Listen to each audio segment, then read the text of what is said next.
It's an absolute pleasure to welcome back one of the greats to the Kroq world-famous studios, Matt Bellamy, not only vocalist, guitarist, pianist, sheep farmer, one of the finest muses that ever was and ever will be, with a brand new album. Please welcome back to Kroq the great Matt Bellamy. Good morning. Hey, great to be back. Yeah, thanks for having me. Thank you for being here. And as we celebrate the release of the 10th Muse album, before we even can talk about the new one, which is amazing, and we will listen to some of the music off of it, do you remember the night before, the day before you were releasing Muse #1, the first of your albums?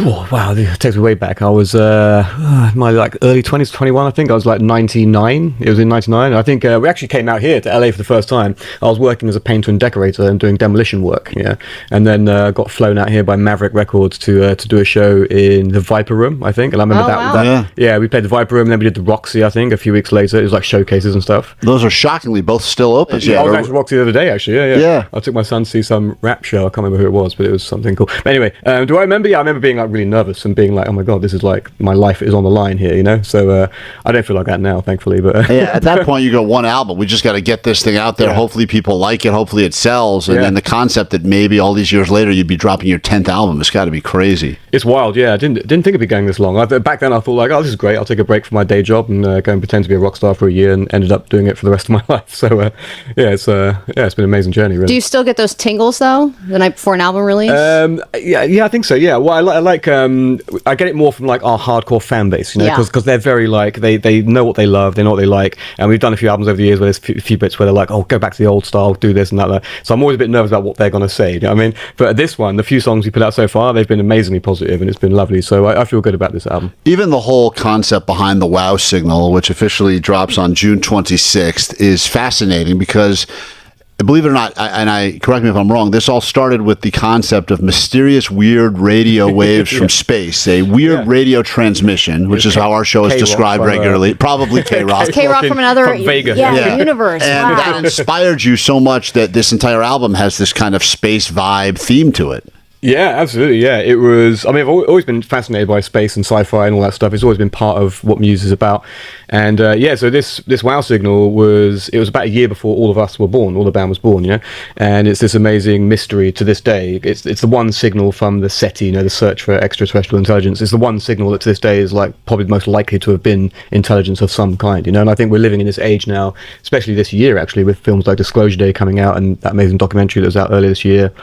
And with AI upon us, which is obviously a alien intelligence, which is about to emerge around all of us in the next year or two, I felt like the right time to kind of revisit some of those early concepts that kind of formed Muse, and also that WOW signal was influenced one of my favorite films of all time, which is Contact. Oh my god, I love Contact. Yeah, I love that film. Yeah, and I watched it again. I watched it actually before making this album, and I was like, oh my god, I forgot how good this really is. It's such a classic. And I also forgot how much it influenced me growing up, because I saw it when I was a kid. You know what I mean? So the album is kind of a little bit influenced by the whole concept of that film as well. This is this is the WOW signal. For those of you that are not familiar, take a listen. This is the actual signal that was, I guess, transmitted through space mysteriously, so much so that they made notes about it because of how this is not a Muse song. I want to point that out right now. This is the actual signal from space. This is the inspiration for the album. From 77. It's funny you say it's not a Muse song, because we did actually use this in a Muse song. Oh, it is? Oh, that's right. So it is technically... It's the last song on the album, Space Debris, opens with the WOW signal. Yeah. Wow, so, and did you have to get clearance for that? Do you have to pay NASA? How do you end up... are you able to use a public domain? We took it off YouTube, and we're probably going to get sued by someone. Oh, okay, great. Oh, great. Lawsuit that'll be fun down the road. But there's all these theories as to what that may have meant, right? Because at the time, there is something that still, the mystery still lives on today, and I'm sure you've probably researched it more than most people. What is the best indication you have that was alien life force reaching out to us?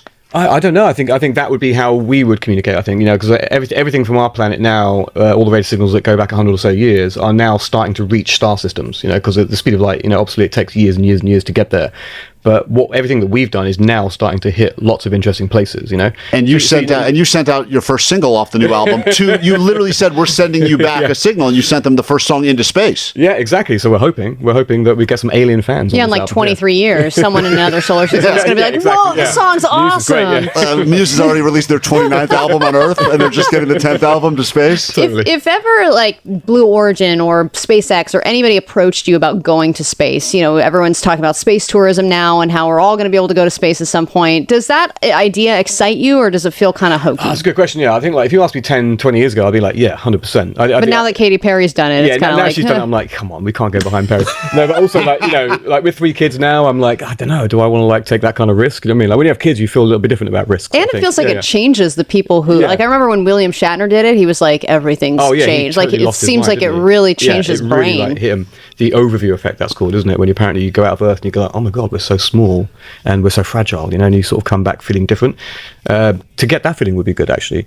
I would be interested if there was like a moon hotel that had like good 5-star services, room service, and where it's comfortable. You know? Then I'm in. You know? Well, I think they're making a moon base, so they can also make a venue, maybe a stage that Muse can perform on. It's funny that I didn't actually ever want to go to space until I had kids, and now I must get to space. So I want to get as far away as possible. A little bit of peace and quiet. Right. And Matt Bellamy, responsible father, goes, I think I'm going to stay here with my children. It's interesting. 2 different outlooks on being a dad. The album, of course, is also going to be followed by a tour, which it's coming up soon. We have been lucky enough to have seen you guys live a handful of times. And Allie and I were just talking about before you walked in here how blown away we are every single time because of just how elaborate these productions are. I mean... well, I feel like Muse shows are always like 10 years ahead of the times. Like, I remember the drone tour, and I was like... And that wasn't even when people were using drones on a regular basis.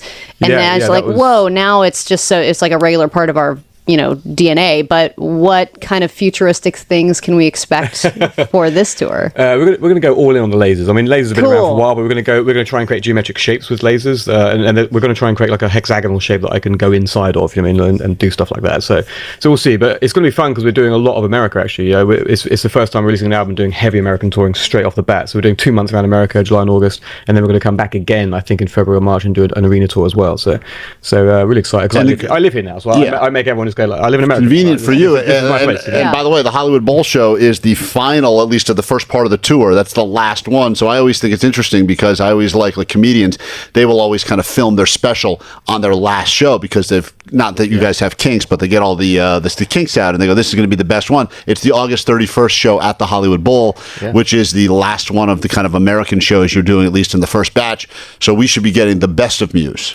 Absolutely, yeah. First time ever playing the Hollywood Bowl, so very excited. The only thing I'll say is the Hollywood Bowl is really hard to get the production in. The show that we have, like we can't actually get it all in, so it'll be. But it's the Hollywood Bowl, so you bow down to the legacy of the building. Previous shows there, they travel with like 100 stormtroopers. I mean, if you think about some of these previous shows with Muse in the round, Muse, and then every once in a while when they take it back, even just watching Muse play like a just focused. This is going to be a scaled down Muse. Even scaled down Muse is like any other show times 1,000. Yeah, high production value. I'm actually going there tonight. I'm going to see Rod Stewart, believe it or not. Yeah. Oh, wow. Nice. The old legend, it's going to be hard for you to sit there and watch the show without kind of taking notes. Where's the lasers, man? Come on. There's not enough lasers, Rod Stewart. There's not enough lasers here, you loser. Yeah, I get it. Well, we are, as fans, obviously super excited. We're going to listen to one of the songs off the album now.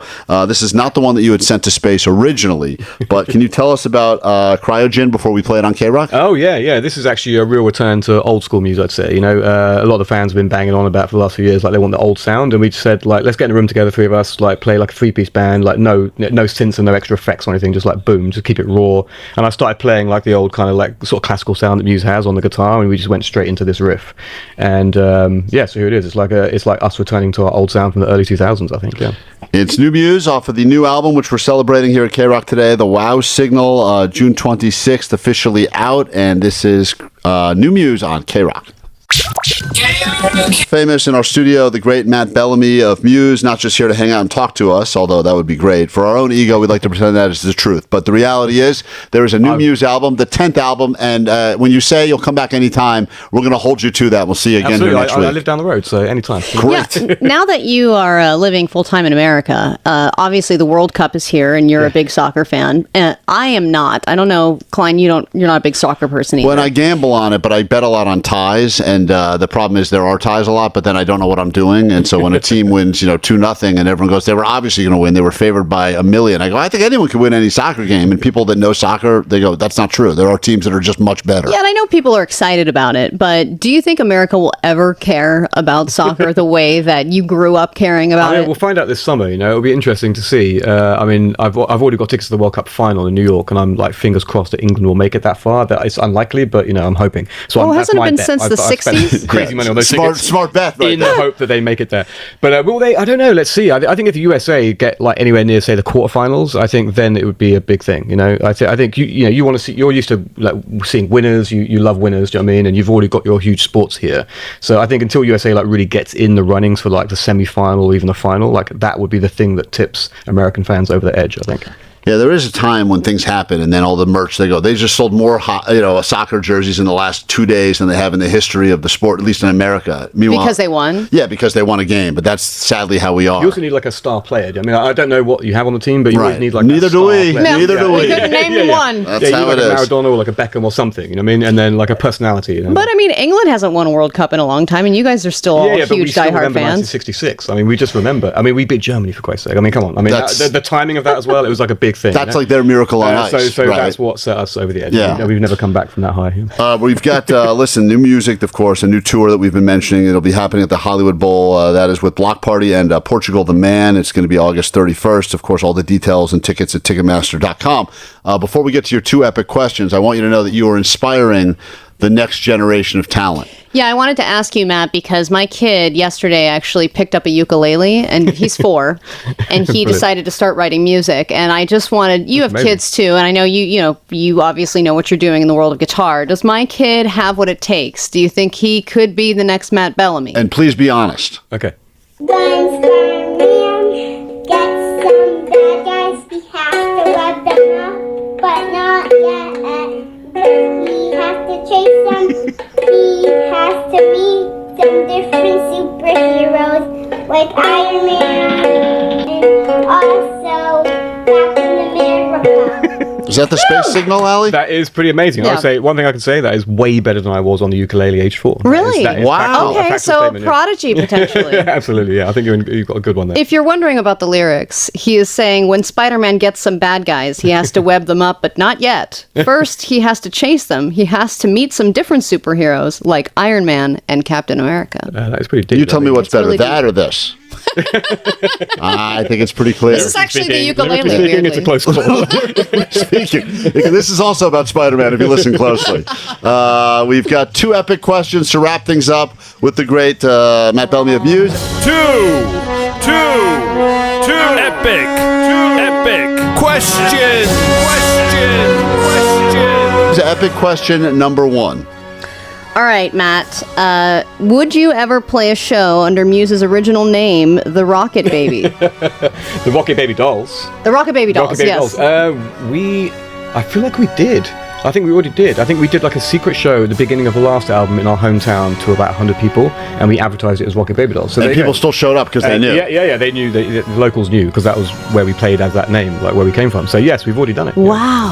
Yeah. In addition to obviously being a world-class musician, people may or may not know that you also have experience around sheep. How many of your sheep can you name in 10 seconds Oh and my go? Lord! Fluffy 1, Fluffy 2, Fluffy 3, lamb chops 7, 6, and 4, and a lovely roast on Sunday. Time is up. Time is up. Lamb chops was clearly that was the after-name after the fact. It was a beautiful story. One more epic question for you. Since you have your Irish citizenship now, can you do a good Irish accent? I can't indeed. No, I can't. Okay. Hey, we fucking. Sorry. I always go straight to. You gotta swear. words. That's the only And way you know thing it's is, an Irish I can't- accent. The answer is I can't do it because it always sounds Scottish. But the reason why is because my mum's from Northern Ireland, and Northern Ireland is a little bit closer to Scotland. Yeah. So I can't do it without swearing for some reason. So Yeah. sorry, apologies. Well, You they have to do bleep love that out. swearing. They did. That's the I mean, official. That's on the flag. Well, listen, we are thrilled. Obviously, when we knew you'd be coming by, we couldn't be more excited. There's very few artists, bands, and songs we get as excited about as when Muse comes up here at Kroq. Long history together. Congratulations. congrats on the album, the 10th, and I think one of the finest in a long-ass time. It is called The Wow Signal, due out June 26th. Get it, download it, listen to it, and see them when they're here at the Hollywood Bowl. It will be a show full of lasers. You will not be disappointed. Surprises, as always. And thank you so much for joining us again on Kroq. Matt Bellamy. Cool, thanks for having me.